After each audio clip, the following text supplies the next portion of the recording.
Olá, hoje 23 de agosto e estamos começando mais um Infra em Pauta, seu programa semanal sobre infraestrutura. Esta é uma iniciativa conjunta da Portugal Ribeiro Advogados, sigla Subconsultoria e Jamundo Neto Advogados.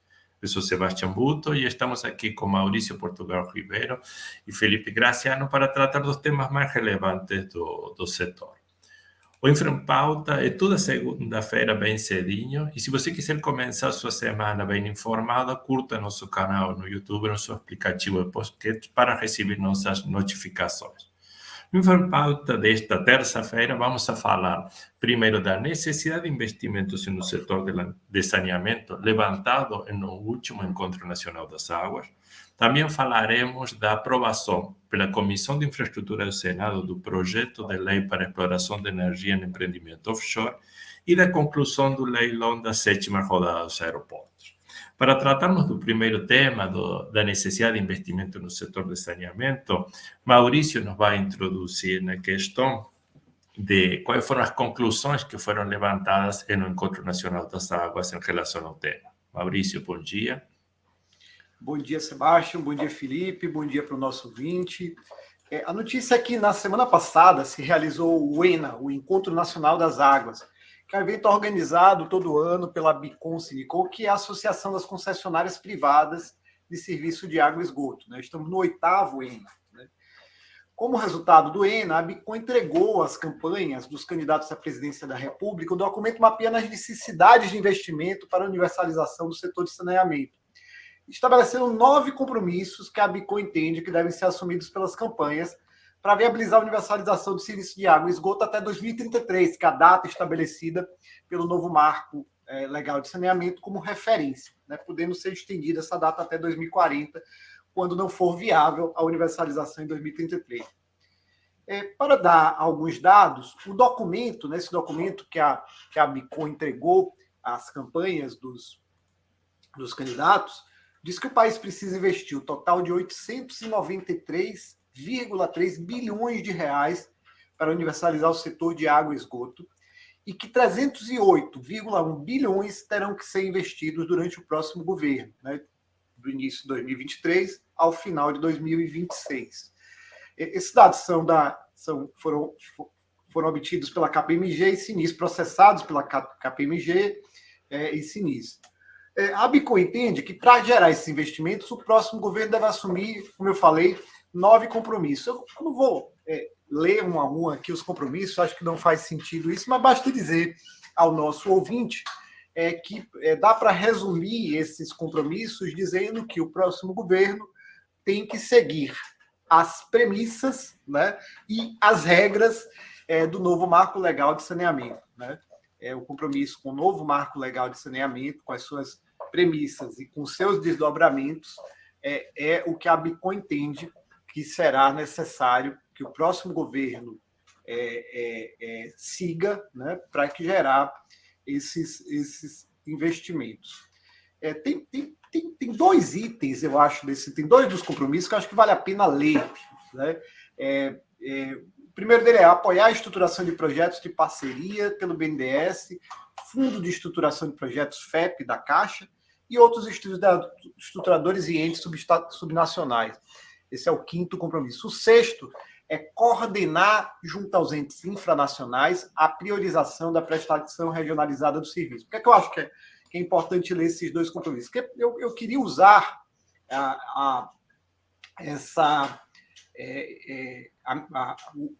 entrega pela Bicom, dessa lista de compromissos aos candidatos, para discutir algo que tem me preocupado muito, que é o pipeline no setor de saneamento. O pipeline de novos projetos, as fontes de criação desse pipeline, as fontes de criação desses novos projetos.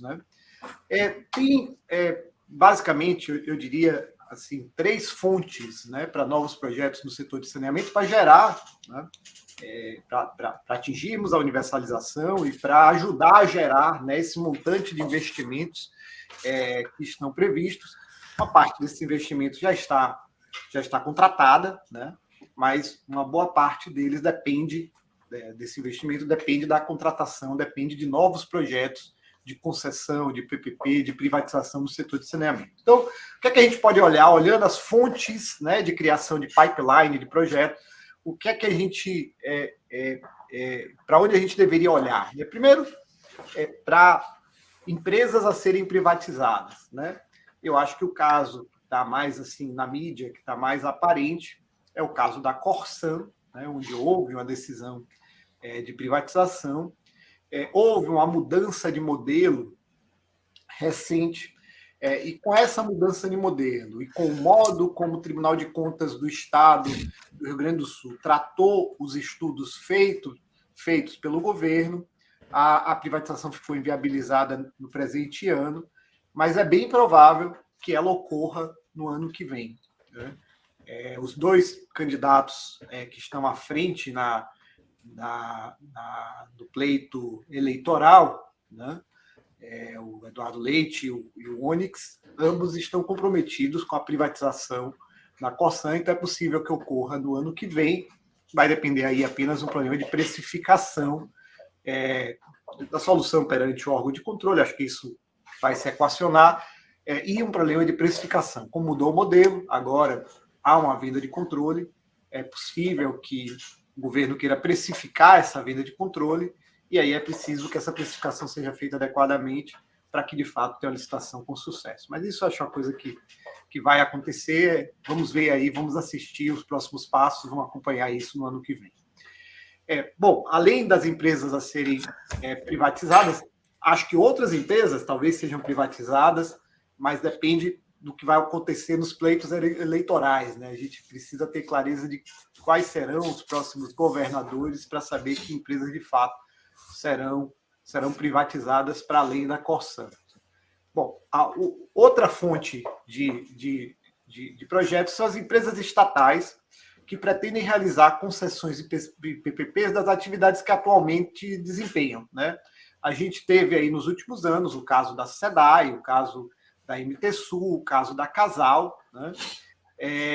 E acho que também teremos que esperar o que vai acontecer com a eleição dos governadores para ter clareza de quais outras, né, vão tentar projetos nessa linha, em vista da consolidação aí das regras do novo marco legal de saneamento, né?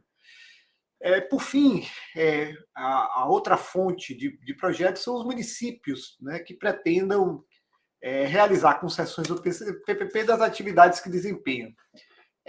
Esses municípios podem ser separados em dois grupos, né? Primeiro grupo é o dos municípios que vão abrir mão de recursos federais e vão fazer suas concessões independentes, né, descumprindo as regras de regionalização. Eu vejo alguns municípios discutindo isso. Não vi ainda nenhuma decisão de prefeito ou de município nessa direção, tá? Por isso não sabemos ainda quais são os municípios que vão resolver não cumprir as regras de regionalização e fazer concessões independentes. Eu acho que ainda há um conhecimento limitado das regras sobre o novo marco legal, dos benefícios e dos malefícios de não regionalizar para os grandes municípios, para aqueles que têm condição de fazer concessões independentes. Então, ainda há uma dificuldade de calcular quais são os benefícios de regionalizar e continuar recebendo recursos federais, ou não regionalizar, fazer uma concessão independente e abrir mão dos recursos federais, né? Então, acho que ainda isso é alguma coisa que a gente ainda vai enfrentar aí nos próximos meses, talvez nos próximos anos. Bom, esse é o primeiro grupo, ainda há incerteza quanto a isso. O segundo grupo de municípios, que eu acho que é o mais importante, são aqueles municípios nos quais, né, os serviços são prestados por autarquias municipais, ou aqueles que eram prestados por empresas estatais por meio de contratos que foram considerados irregular e que pretendem, né, cumprir as regras de regionalização para promover uma concessão, uma PPP dos seus serviços. Para esses municípios, eles precisam aderir ao processo de regionalização para continuar recebendo recursos federais. Esses municípios são os que mais me preocupam no presente momento, né? Os problemas e erros havidos com a regionalização tornaram difícil o cumprimento das regras atualmente vigentes. A minha impressão é que precisamos redesenhar as regras de regionalização. Eu já fiz um vídeo no YouTube falando sobre isso, sobre os problemas de engenharia institucional da regionalização. Se vocês se interessarem entender em detalhes isso, eu recomendo que vocês dêem uma olhada nesse vídeo. Aqui a gente não vai ter tempo hoje de entrar em detalhes sobre esse tema. Mas eu acho que a realidade está mostrando que os problemas havidos, né, de engenharia institucional na regionalização vão criar regiões que não necessariamente serão capazes de atingir os objetivos originários da regionalização, né, que era promover escala da prestação de serviço, uniformidade tarifária e subsídios cruzados. Eu acho que tem um marco temporal estabelecido pelas regras de regionalização que vai deixar clara a dimensão do problema aqui. O decreto sobre regionalização estabelece que para esses municípios, esses que pretendem se regionalizar, para eles se manterem em situação de regularidade, eles precisam comprovar até 30 de novembro de 2022 a adesão ao mecanismo de prestação regionalizada e a contratação de estudo de modelagem para concessão regionalizada junto à instituição financeira federal, seja BNDES, Caixa, etc., organismo multilateral, seja IFC, BID, etc., ou empresa que comprove ter sido qualificada por instituição financeira federal nos últimos 5 anos para a realização de estudo de concessão para saneamento básico, ou seja, consultorias privadas, né, que tenham prestado serviço ao FEP Caixa ou ao BNDES de estruturação de projetos desse tipo. Quem está acompanhando o setor sabe que o mais provável é que um número muito limitado de municípios consigam comprovar o cumprimento dessas condições. Por isso eu acho que novembro de 22, que está ali na esquina, né, a menos de 3 meses daqui, é a data na qual fica clara a necessidade de, evidentemente, em primeiro lugar, adiar esse prazo, né, desse prazo não será viável cumpri-lo, né, e usar talvez isso como uma oportunidade para repensar o modelo de regionalização do serviço de saneamento. A minha preocupação é que, em termos de pipeline no setor de saneamento, a gente está vivendo hoje os louros de decisões tomadas em 2017 e 2018. Projetos como o da SEDAI e da Casal começaram a ser desenvolvidos como contrapartida à renegociação de dívidas dos estados realizada lá no governo Temer, né? A gente não teria SEDAI e Casal agora, né, como a gente teve aí nos últimos meses, se não fosse, né, ter-se feito a contratação do BNDES lá em 2017, 2018, como contrapartida à renegociação de dívidas dos estados. Então, é indispensável a gente destravar esse nó da regionalização para ter continuidade desse pipeline, para que daqui a 2 anos a gente tenha vários projetos ainda no setor de saneamento, né, de maneira que, de fato, a gente consiga fazer a contratação desses investimentos para a universalização. Tudo isso supondo, evidentemente, que o próximo governo federal não resolva rever as premissas que já estão consolidadas sobre o novo marco legal, né, que é o cerne daquele conjunto lá de 9 compromissos que a Bicom pede das campanhas presidenciais. Sebastião, Felipe, queria ouvir vocês. Maurício, acho que você caracterizou bem as frentes de investimento no setor de saneamento. E, como você falou, o tema mais preocupante são aqueles municípios que não têm concedido serviço e que precisam passar por algum processo de agrupamento para a elaboração de concessões conjuntas. Tá? E, como falamos no último episódio, esse foi o conjunto de municípios que eles não foi atingido pelo decreto da comprovação da capacidade econômica financeira para o cumprimento das metas. Então, são municípios que, de por si, eles estão menos antenados com o desafio econômico associado para a universalização do serviço. Okay? E esses, para estruturar um processo de concessão, um processo de PPP, além de ter a questão do acesso aos recursos federais, como hoje a única sem Ourinha, tá, para aderir a um processo de regionalização, eles têm a dificuldade de criar a articulação política da junção desses municípios. Tá? Então, acho que aí a gente se enfrenta com 2 questões que para mim são centrais neste tema, que é da articulação política do agrupamento dos municípios para o fim de concessões conjuntas, tá?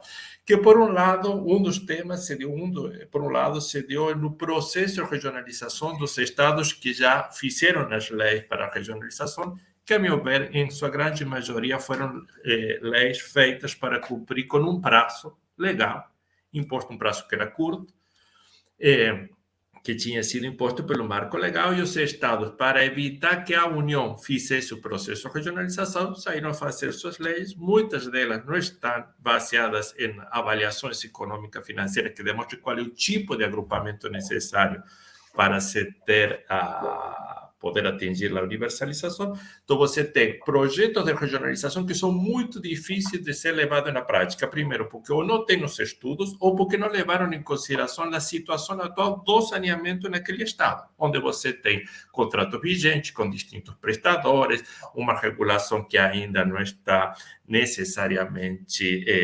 fortalecida, onde você precisa de uma articulação do Estado para que ela funcione. Okay? Porque o mero interesse dos municípios pela sua cenourinha do acesso a recursos federais se tem mostrado totalmente insuficiente. Okay? Então, se essa figura do Estado como integrador ou como articulador não existiu no momento da regionalização, também não está existindo agora, em um momento de agrupar os municípios para fazer o processo de concessão conjunta. Porque o que o decreto trouxe, esse adiamento de prazo do 30 de novembro, que já se está consumindo tudo, é a possibilidade que os municípios, enquanto não exista um processo de regionalização, ou existindo um processo de regionalização, eles comecem a se agrupar para fazer concessões conjuntas. Você não precisa agrupar todos os municípios que formam parte de uma unidade regional, de uma micro-região, para fazer uma concessão conjunta. Você pode agrupar parte deles para fazer uma concessão conjunta, mas esse agrupamento de parte deles precisa, e em particular os serviços são autônomos, de alguma articulação política, tá? Do Estado, proibindo essa articulação e pretende que os municípios sozinhos vão a isso, não estão indo, tá? E o BNDES e a Caixa ficaram muito mais com os processos de regionalização que advêm já de concessões que já estavam regionalizadas, como foram basicamente as companhias estaduais que passaram por algum processo de privatização ou de subconcessão ou de PPP. Então, o grande universo que são esses municípios menores, que não têm uma regionalização definida em alguns estados, ou que tendo uma regionalização definida, não têm o apoio do Estado para estruturar concessões, eu acho que é muito difícil irmos para adiante nessa estruturação das concessões se você não tem um articulador.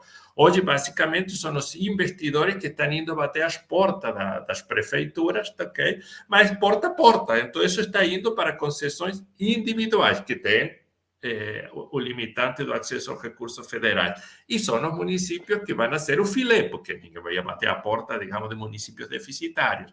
Então, acho que, e isso vem com o grande desafio constitucional, que é a titularidade desse serviço a nível municipal. Se você não tem essa figura integradora que ela pode fazer o Estado ou a União, acho bastante desafiadora a constituição de concessões conjuntas.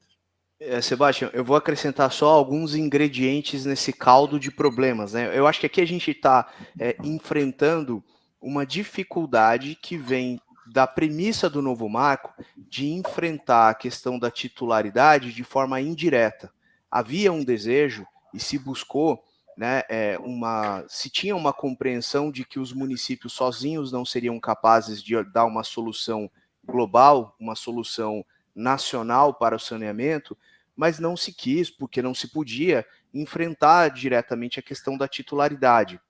Então, houve um reforço na lógica da regionalização, na lógica da integração regional, como forma de suprir as deficiências dos municípios deficitários para, de alguma forma, dar viabilidade a esses projetos. Só que o problema é que não se enfrentou a questão de ser um serviço municipal. Então, a força que, eventualmente, o Estado teria como articulador fica muito mitigada. E acho que, em certa maneira, o marco tentou também tratar desse problema, né? Porque antes das alterações promovidas pelo novo marco, o problema estava justamente na preponderância do Estado como organizador do saneamento, mas num contexto em que ele tinha sempre uma companhia estadual que celebrava contratos sem licitação. Então havia um conflito de interesses e que nem sempre a prestação do serviço era privilegiada, né? Mas sim a celebração de contratos,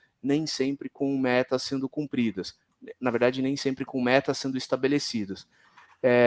Agora, no contexto atual em que a gente não tem uma diretriz muito clara sobre a regionalização, e concordo com você, eu acho que o incentivo dos recursos federais ele não é determinante, de fato a gente corre um sério risco de ter um gap, um período com pouquíssimos projetos sendo licitados, né? A gente já tratou disso, o Maurício rememorou agora, a gente colheu agora os frutos, projetos que foram modelados desde o início do novo marco não são tantos, né? Então essa entre-safra agora tende a ser um problema. Maurício, você tem algum comentário, né?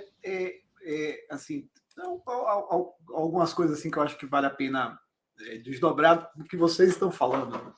É interessante, né? Você imagina assim, a gente sempre acha, né, somente aqueles que tiveram alguma formação econômica, que os incentivos econômicos movem o mundo, né?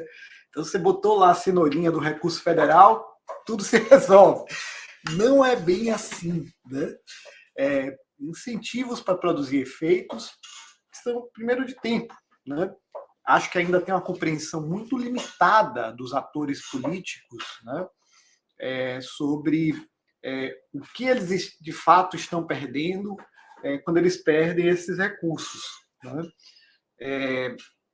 Coloca nisso que quando a gente fala de universalização de saneamento, a gente está falando de montantes relevantes, cujo acesso também hoje não é simples, né?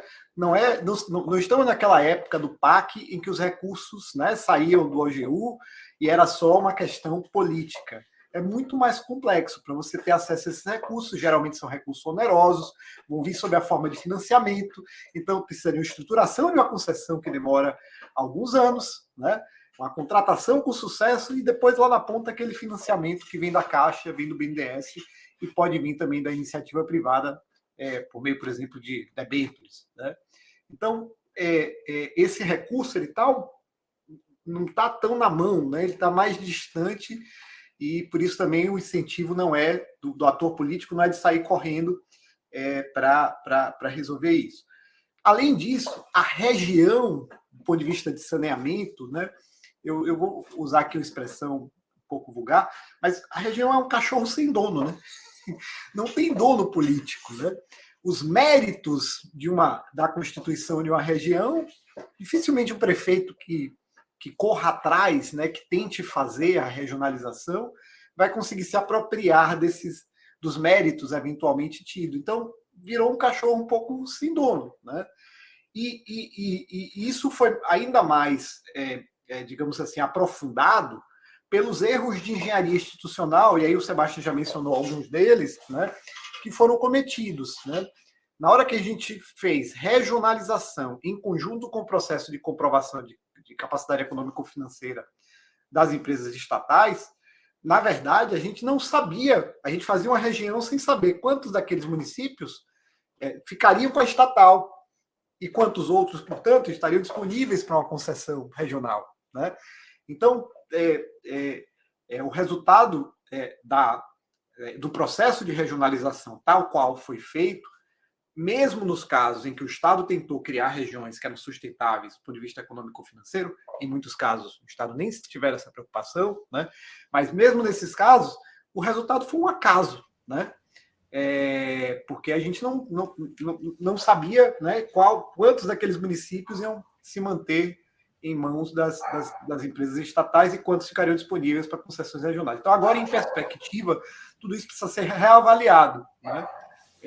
E eu acho que a data aí de novembro, 30 de novembro, vai ser uma boa data para a gente parar, olhar para trás, ver quantos casos os municípios de fato cumpriram as regras para se manterem, quantas regiões cumpriram as regras para se manterem regular e quantos vão precisar de repensar aí o processo de regionalização para que de fato ele funcione. E tem um outro aspecto que acho que precisa estar nessa conta, né, nessa avaliação. As próprias modelagens que a gente comentou aqui, sobre SEDAI, Casal principalmente, trazem um problema em relação ao incentivo à regionalização. O critério de seleção acabou sendo da maior outorga, e essa outorga não teve uma destinação exclusivamente ligada ao saneamento. Então, não me parece que todas as demais regiões de Alagoas ou do Rio de Janeiro sejam sustentáveis isoladamente. Talvez tenha se perdido uma oportunidade. Eu entendo que, de alguma maneira, o arranjo político demandava a solução que foi adotada. E aí a escolha era entre ter um projeto e não ter, e com certeza ter um projeto era melhor do que não tê-lo. Por outro lado, não ter dado uma destinação vinculada a subsidiar outras regiões do estado que não sejam sustentáveis isoladamente, me parece uma oportunidade perdida e agora uma dificuldade adicional nessa regionalização complementar para esses projetos que ficaram de fora, né? Eu acho que é algo a ser pensado nesse momento de colocar o barco no estaleiro, repensar e replanejar para voltar a navegar melhor.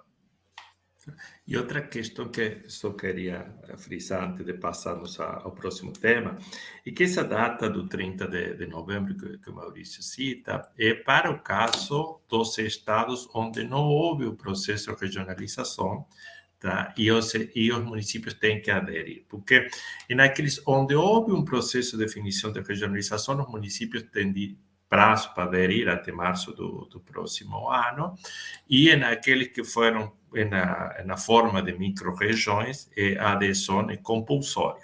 Então, você tem grande parte de estados onde o processo de regionalização foi concluído desde o ponto de vista legal, mas ele não foi instaurado desde o ponto de vista institucional. Você tem muitos estados que optaram pela definição de micro-regiões, então que o processo de adesão a essa regionalização já aconteceu de fato, mas nada foi feito em termos nem de instauração das instituições de governança, nem de constituição de concessões conjuntas dentro dessas micro-regiões.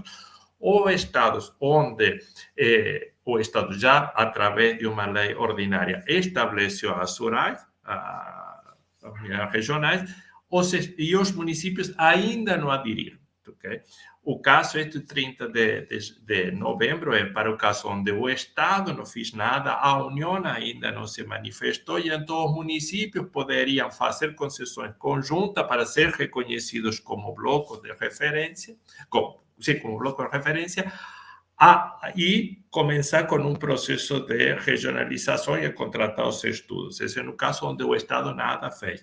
Mas nós temos muitos casos onde os Estados fizeram a regionalização, uma regionalização não necessariamente bem fundamentada, e feita a regionalização, não se procedeu à instauração da regionalização. Então, temos casos, a grande maioria são desses casos, tá? Onde a lei ordinária ou a lei complementar instaurou o processo de regionalização, mas ele não foi, de fato, materializado.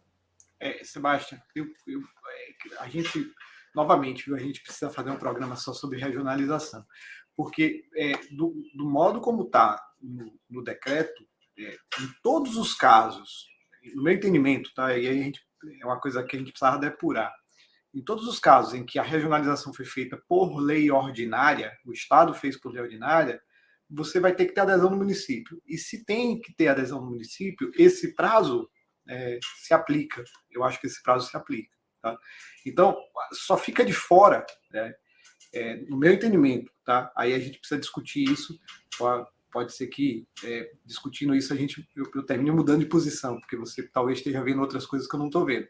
No meu entendimento, salvo os casos em que foi feito por lei complementar, né, e aí, os 3 casos, né, de lei complementar: aglomeração urbana, região metropolitana e microrregião. Né? Fora esses 3 casos, que são a minoria, né?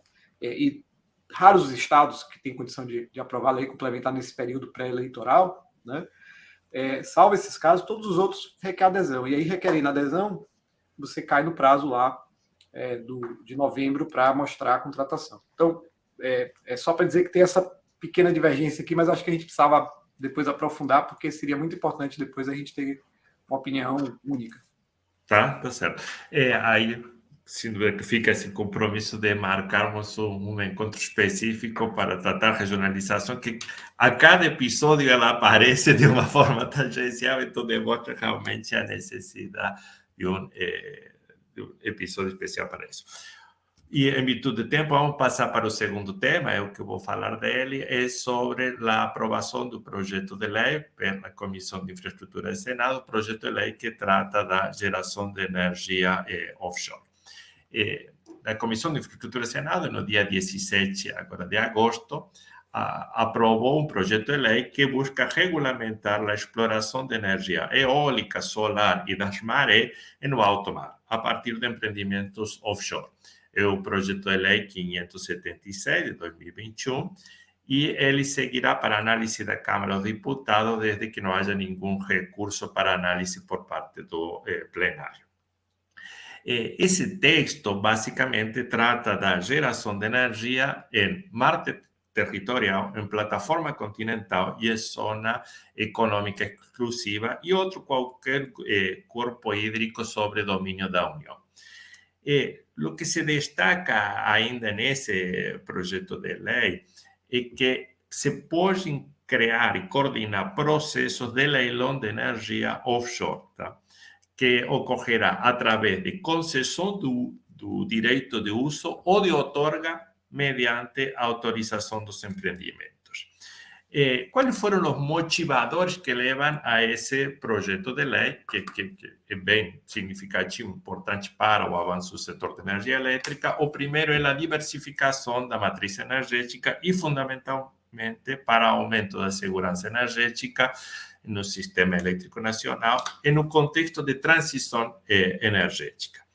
Esse projeto não só se resume à geração eólica no alto mar, que é a que hoje teria o maior potencial, mas sim trata esse projeto de lei sobre a titularidade do mar territorial, da plataforma continental e da zona econômica exclusiva, como falamos, e de outros corpos de água internos para o uso da geração de energia elétrica.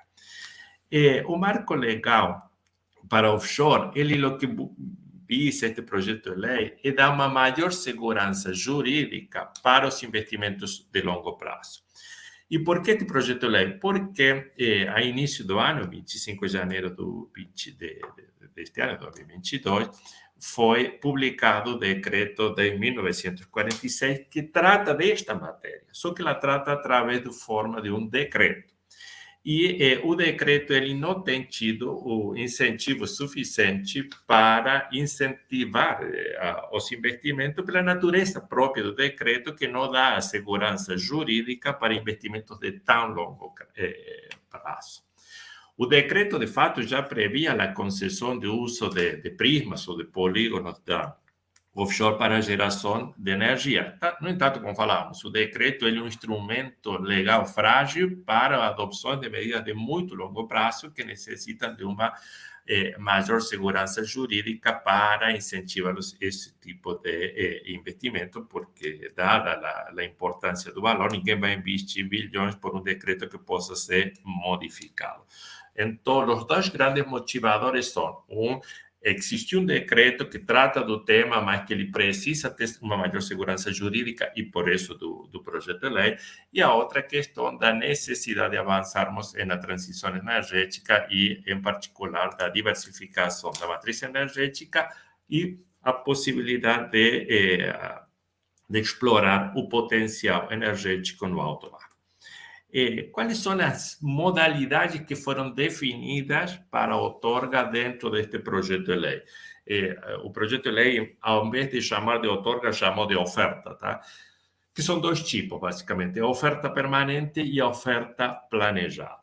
A oferta permanente, ela ocorre por meio da apresentação de propostas por parte dos interessados, que pode acontecer a qualquer momento, com a sugestão do prisma ou do polígono, que tem interesse, e aí nessa apresentação tem que ter todos os estudos preliminares, que tem a definição locacional, o potencial energético e uma análise prévia de impacto ambiental. E esse tipo de oferta se dá basicamente através da autorização. E depois você tem as ofertas planejadas, que se refere ao procedimento realizado pelo poder concedente de oferta de prismas já predeterminado via um processo licitatório, tá? Que deverá ser feito por algum órgão competente. E no caso das ofertas permanentes, após da manifestação do interesse por parte de algum investidor sobre um determinado prisma energético, o poder público deverá dar publicidade, realizar um processo de chamada pública em 30 dias para identificar se há outros interessados nessa mesma área. Não havendo outros interessados, o poder público poderá realizar a outorga ao primeiro agente através de uma autorização. E caso houver mais de um interessado, deve buscar alguma composição entre os interessados ou de redefinir os prismas. Já no caso da oferta planejada, como falávamos, se dá através de um processo licitatório. Você tem um planejamento e define determinados prismas, faz um edital e tem um processo licitatório tradicional. O projeto de lei trouxe como critério para a concessão, nos ampliou um pouco os critérios. Eles não estão baseados só na maior oferta pelo prisma, no maior outorga pelo prisma, mas sim também a possibilidade de que se considere a menor tarifa de energia elétrica resultante para o consumidor. O projeto de lei também, em relação ao ônus, o valor do outorga, que eles chamam de ônus da assinatura, prevê a possibilidade de que ele seja parcelado para não onerar demais o projeto. Só que nesse parcelamento, a metade se paga no momento da assinatura da outorga e a outra metade restante pode ser parcelado nos términos definidos pelo edital e de acordo com o aproveitamento energético. No entanto, o projeto de lei, para evitar o uso especulativo das áreas, o próprio relator do projeto propôs que haja uma cobrança incremental pela retenção de áreas e essa cobrança incremental de caráter progressivo em termos de quilômetro quadrado, enquanto os empreendimentos não estivessem em operação, de forma tal que, até você não tem operação, esse parcelamento ele começa a ser menos progressivo. Tá? E, enquanto às participações governamentais no ônus da assinatura ou na outorga, se determinou que um valor que vai de 1,5% das receitas em diante. A proposta original era de 5% e isso fez com que se desonerasse a possibilidade de se desonerar este tipo de projetos. A participação proporcional para a distribuição desses resultados será 50% para a União, 12,5% para os estados e 12,5% para os municípios confrontantes nos quais tenha situada a reta de área de conexão ao sistema interligado nacional. 10% para o resto dos estados e distritos federais e outro 10% restante para o resto dos municípios. E ainda se prevê 5% do ônus produzido para projetos de desenvolvimento sustentável e econômico destinado às comunidades de pescadores ou ribeirinhas que possam ser impactados por esse tipo de projeto. Tá? Então, isso foi um avanço nesse tema, porque, em particular, um avanço de tipo jurídico e de segurança jurídica institucional. Outra das questões que trata o projeto de lei é que diz que todos os estudos de viabilidade e do potencial de um determinado bloco dedicado à geração de energia, ele, por ser de interesse público, não ficará mantido como se fossem de posse privada. E então establece que todos os dados que sejam obtidos nos estudos realizados por potenciais agentes para determinados primos, eles passarão a constituir um banco de dados que será o inventário brasileiro de energia offshore e com acesso público a todos os interessados. Então, este projeto de lei ele vem um pouco a tratar da possibilidade de concessões e de autorizações para a exploração de energia em empreendimentos offshore. E isso é um pontapé para, digamos, continuar com a transição energética. O potencial de geração de energia eólica offshore é grande. Você tem os desafios da interconexão de alto mar até o território por cabo subaquático, que é uma transmissão cara, ok? Para depois você integrar o sistema interligado nacional. Então, o desonerar a outorga facilita, digamos, a viabilidade econômica, e a geração offshore, em particular, ela poderia ter acesso aos créditos de carbono voluntário. Então, isso dá um mercado voluntário de créditos de carbono, que também dá um potencial econômico a esse tipo de geração. E a geração eólica também em alto mar, ela tem um potencial no que é o hidrogênio verde. Tá? Porque você poderia, mediante a geração de energia limpa, você fazer a obtenção de hidrogênio, e ali você tem, através de navios, o transporte do hidrogênio. Então, ainda depois resta como ver se o projeto de lei é aprovado e como que o mercado e a avaliação econômica financeira dará desenvolvimento dessa alternativa. No entanto, é um avanço, digamos, na diversificação da matriz, no aproveitamento dos recursos energéticos e na modernização do sistema elétrico como um todo. Está dando a segurança jurídica que o decreto não conseguiu trazer até aqui. Sebastião, uma dúvida. Eu não sei se você tem esse dado, mas quando a gente olha para o resto do mundo, esse é um mercado potencial também? Ou ele já é um mercado concreto, ele já tem um tamanho relevante em outros países, eventualmente? Eu não tenho dados concretos dados fidedignos de outros países, mas é um mercado que já existe em outros países, sim. Aqui nós temos o potencial pela plataforma, digamos, continental, e pela proximidade também de toda a área eletrificada significativa na costa, tá? Porque a maior parte da concentração populacional nossa está na costa. Que é o que se tem alavancado em outros países, mas é na geração offshore, está a questão dos créditos de carbono, tá? E a questão da possibilidade também, como falava, do hidrogênio verde. Então, você tem vários mecanismos que fazem com que essa geração ela comece a ter uma viabilidade e uma atratividade econômica maior. Tá? E uma das questões que também trata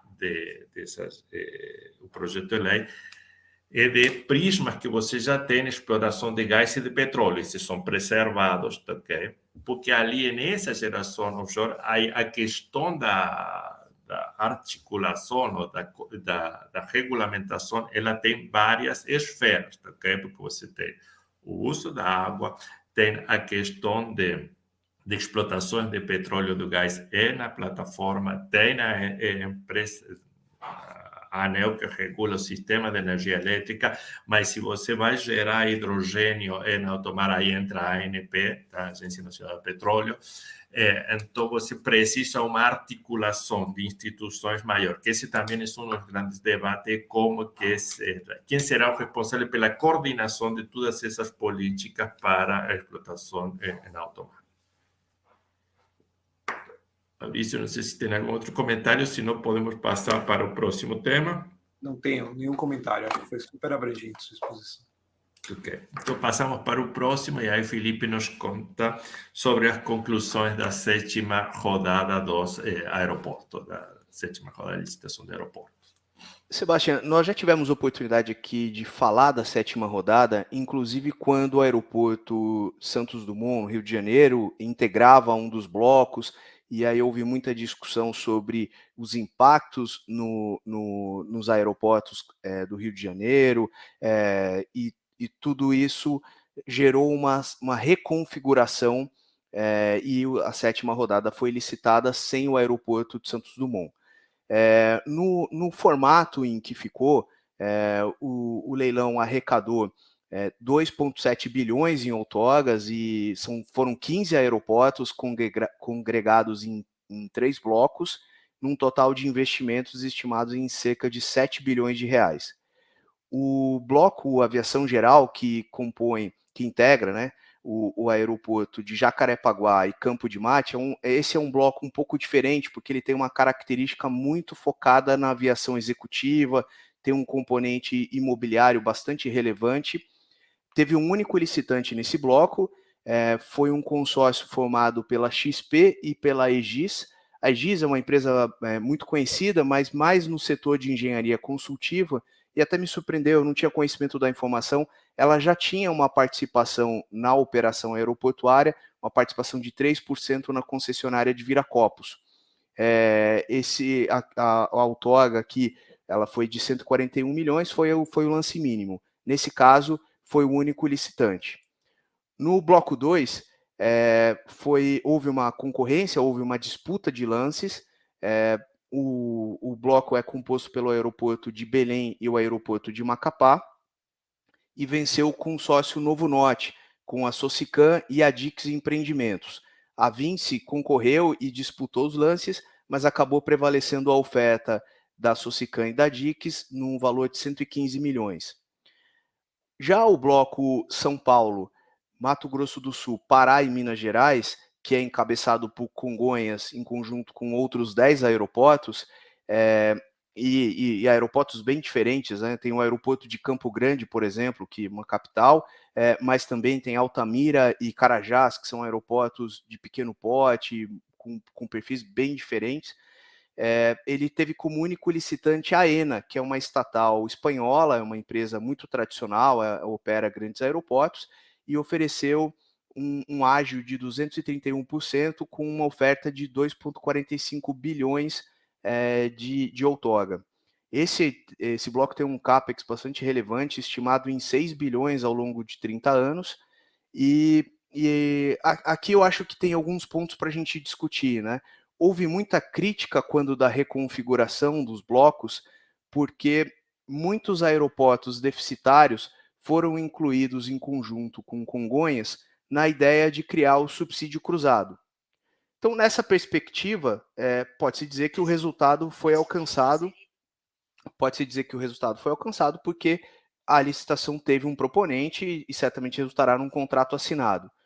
Por outro lado, parece que as críticas faziam algum sentido na medida em que diversos operadores tradicionais que se esperava que disputassem o aeroporto de Congonhas acabaram não comparecendo à licitação, né, não disputando. E o que se ouviu no mercado é que os perfis muito diferentes dos aeroportos espalhados pelo Brasil tornavam muito difícil essa integração e a criação de uma única unidade de negócios para gerir esses aeroportos com esses perfis diferentes, alguns com vocação claramente regional, outros com um potencial muito grande, uma movimentação intensa e um aspecto imobiliário bastante relevante. Inclusive, uma das teses defendidas era que esses aeroportos poderiam ter sido licitados num formato de uma parceria público-privada, uma PPP patrocinada, né, uma concessão patrocinada, eventualmente com essa contraprestação sendo custeada por uma outorga que eventualmente poderia ter sido maior se Congonhas tivesse sido licitado sozinho.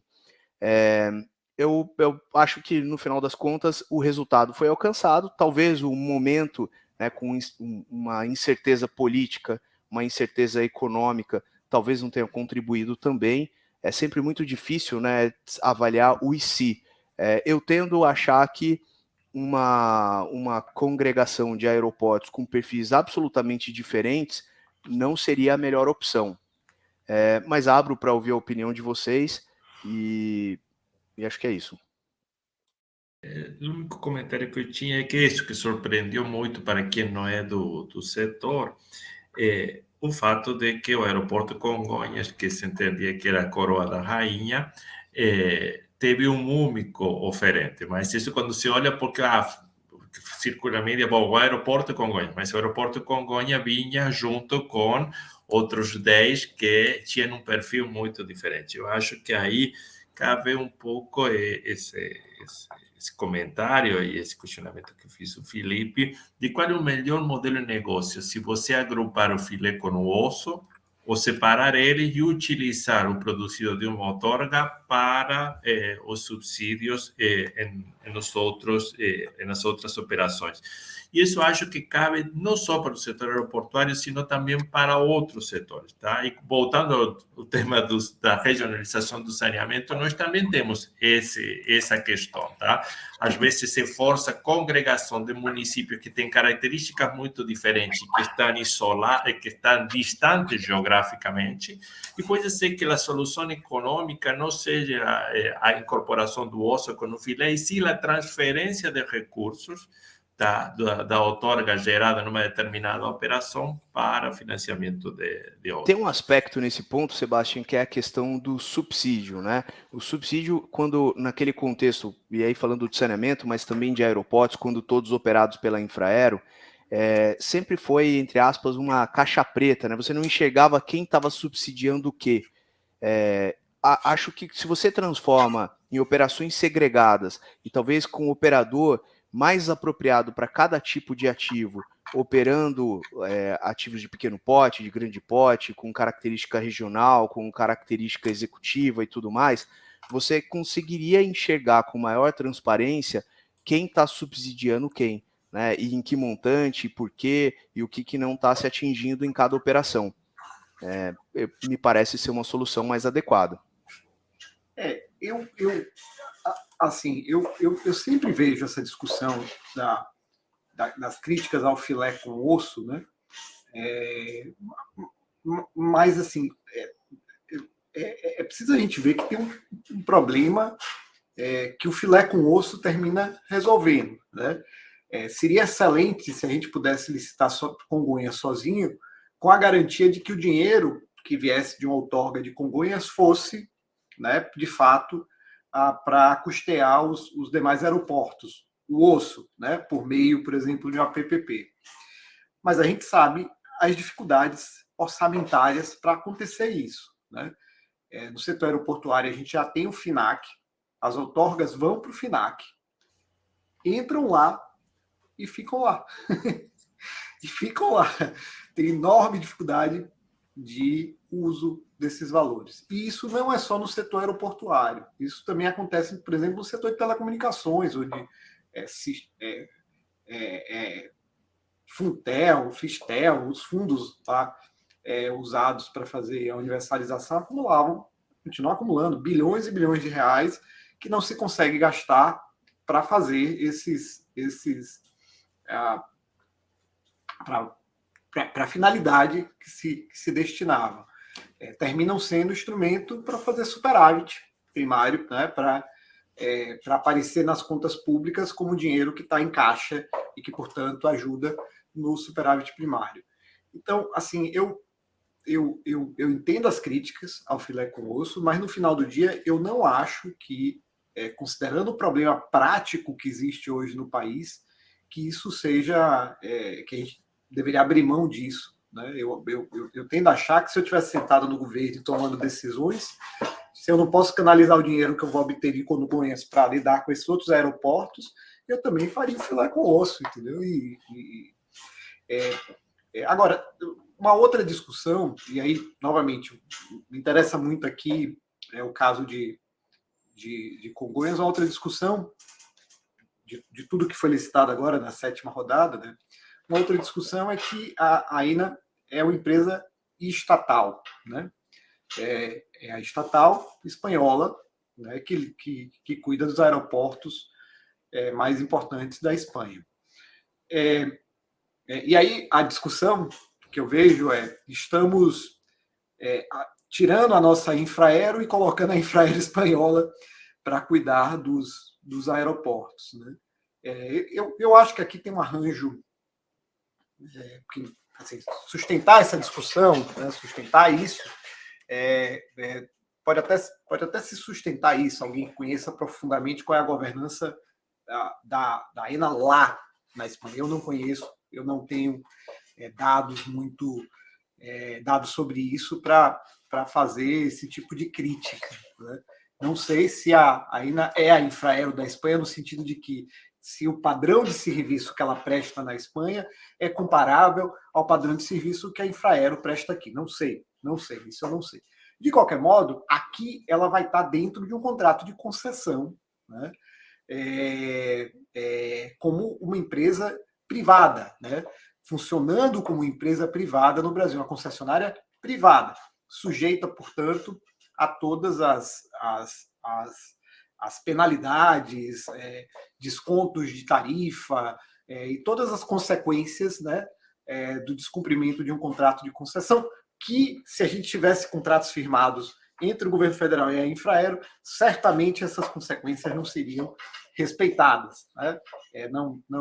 O tratamento pela União das suas estatais é muito mais benéfico, mesmo das agências reguladoras com as estatais é muito mais benéfico. A gente vê isso, por exemplo, quando se trata de processos de certificação operacional de aeroportos, quando se trata de processos perante a Infraero, ela é tratada de forma diferente em relação a empresas privadas, né? Então, eu acho que essa crítica poderia ser feita por alguém que conheça a operação da ENA lá.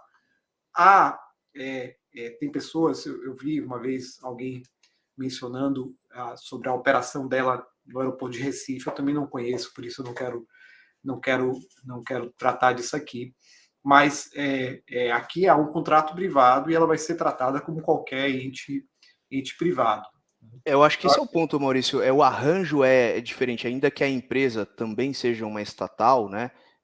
O fato é que o arranjo é completamente diferente. Então, acho que os mecanismos de cobrança poderão seguir seu curso como se uma concessionária, aliás, não é como se uma concessionária privada fosse, porque é uma concessionária privada. Talvez é de se refletir se em alguns aeroportos, a gente está falando aqui dos deficitários, por exemplo, um rearranjo, né, um novo formato de atuação da Infraero com contratos e com metas não poderia ser um formato adequado. Talvez não seja o único caminho a concessão, ou pelo menos a concessão talvez não seja a única solução. Talvez... Filipão, desculpa te interromper, mas eu nunca vi isso funcionar, viu? O problema é que você tocou no ponto, né, Maurício? Mesmo quando a gente vai, não é só a agência reguladora, Ministério Público, Tribunal de Contas, todos os órgãos em geral são lenientes quando se trata de uma prestação de serviço, mesmo num contexto de concessão por uma operadora pública, né, por uma estatal. A gente vê muito isso no saneamento.